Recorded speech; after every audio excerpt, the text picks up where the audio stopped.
Hello hi friends, welcome back to our channel. ఈరోజు ఈ వీడియోలో న్యూ బార్న్స్ ఎవరైతే ఉన్నారో లేదంటే కొంచెం మంత్స్ అయిన పిల్లలకు కూడా ఈ ప్రాబ్లం అనేది వస్తూ ఉంటుంది. సో దీన్ని ఎలా క్యూర్ చేసుకోవాలి, ఎలాంటి మెడిసిన్ వాడకుండానే అనేది ఈ వీడియోలో మీకు క్లియర్గా చూపిస్తాను. సో ఫస్ట్ అయితే బేబీస్కి ఇలా అనిపిస్తూ ఉంటుందండి. సో మార్నింగ్ లేచిన దగ్గర నుంచి కానీ లేకపోతే మధ్యలో కానీ డే టైంలో కానీ ఇలా అనిపిస్తూ ఉంటుంది. కొంతమంది అనుకోవచ్చు నైట్ టైం మాత్రమే, నైట్ లేచినప్పుడు మాత్రమే, నైట్ పడుకుంటారు కదా, మార్నింగ్ లేచినప్పుడు ఇలా అనిపిస్తూ ఉంటుందని. సో కళ్ళు ఇలాగ అసలు తెరవనీయకుండా కూడా బాగా పుసులు తోడేస్తూ ఉంటాయన్నమాట. సో ఈ విధంగా అయితే ఉంటుంది.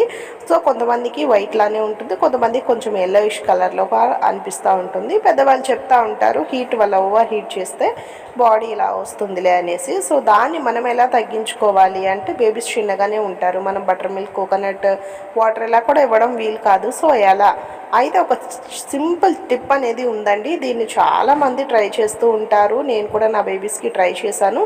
ఇది నార్మల్గానే ఇలాగ పుసులు తోడేయడం అనేది వస్తూ ఉంటుంది. కాకపోతే మీకు తెలిసిన విషయమే, తల్లి పాలకు మించిన వేరేది ఏమీ లేదు అని అంటూ ఉంటారు కదా. సో ఏదైనా ప్రాబ్లం వచ్చినా కానీ బేబీస్కి సంబంధించి మన పాలు అనేవి చాలా బాగా హెల్ప్ చేస్తూ ఉంటాయి. ఇలాంటివి ఏమన్నా స్కిన్ డిసీజెస్ వచ్చినా కానీ పాలు అనేవి బాగా యూస్ చేస్తూ ఉంటారు. సో ఏం లేదండి, జస్ట్ మార్నింగ్ లేస్తారు కదా, లేచినప్పుడు 7 ఆ టైంకి, అంటే ఇప్పుడంటే కొంచెం 7, 8 అలా అవుతుంది. ఎప్పుడైతే సన్ వస్తూ ఉంటాడో, సన్ రైజ్ అనేది జరుగుతూ ఉంటుంది కదా, అప్పుడు మనము జస్ట్ అలాగా లైట్గా ఎండలో కూర్చొని ఆ బేబీస్ని ఆ ఎండ వైపు అలాగా చూపిస్తూ ఉండి, మన బ్రెస్ట్ మిల్క్ ఏదైతే ఉందో ఆ బ్రెస్ట్ మిల్క్ని బేబీ కళ్ళల్లో పడేటట్లుగా మనము ప్రెష్ చేయాలి. బ్రెస్ట్ని ఆ విధంగా పెట్టేసేసి ఆ బ్రెస్ట్ ఒక గిన్నెలోకి తీసి వేయడం కాదండి, డైరెక్ట్గా బ్రెస్ట్ నుంచి బేబీ కళ్ళల్లోకి పడే విధంగా మనం నొక్కితే ఆ బేబీ కళ్ళల్లోకి మన బ్రెస్ట్ మిల్క్ అనేవి పడతాయి. సో దాని ద్వారా అలా ఒక 3 days చేయండి. 3 days ఆర్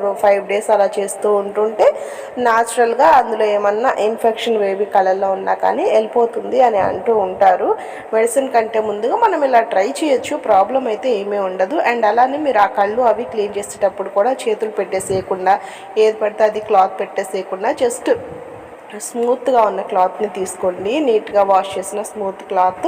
అలానే కాకుండా ఒక కాటన్ బాల్ అయిన కాటన్ తీసుకొని కొద్దిగా లైట్గా వాటర్లో డిప్ చేసేసి దాన్ని శుభ్రంగా ఆ కళ్ళని నీట్గా తుడుస్తూ ఉన్నట్లయితే మనకు ఆ పుచ్చులు అవన్నీ కూడా విడిపోతాయి, నీట్గా కళ్ళు అనేవి అవుతాయి. అప్పుడు మనము బ్రెస్ట్ మిల్క్ ఏదైతే ఉందో అలాగ బేబీ కళ్ళ మీద ప్రెష్ చేసినప్పుడు ఆ మిల్క్ అనేవి బేబీ కళ్ళలోకి పడాలి, అది సన్ రైజ్ చూస్తూ. సో అలా చేయడం వల్ల అందులో కళ్ళలో ఏమైనా ఇన్ఫెక్షన్ ఉంటే పోతుంది, మన పాల ద్వారా ఏ ఇన్ఫెక్షన్ ఉన్నా కానీ బేబీకి ఉండకుండా వెళ్ళిపోతుంది అని అంటారు.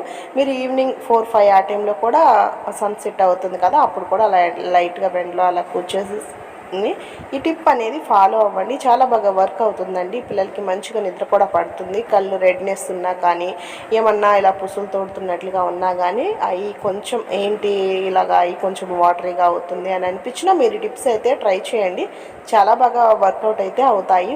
ప్రతిదానికి మెడిసిన్ అనేది అవసరం లేదు. సో ఇలా చేస్తూనే ఉండి, ఇన్ కేస్ మీ దగ్గర డాక్టర్ ఐ డ్రాప్స్ కూడా మీకు ఇచ్చినట్లయితే అవి కూడా వేసుకుంటూ ఉండొచ్చు. చాలా మంచి హెల్ప్ఫుల్ అయితే అవుతుందండి ఈ టిప్. ఒకసారి మీకు ఈ ప్రాబ్లం కనుక మీ పిల్లల్లో ఉన్నట్లయితే కంపల్సరిగా ఈ టిప్ని ఫాలో అవ్వండి.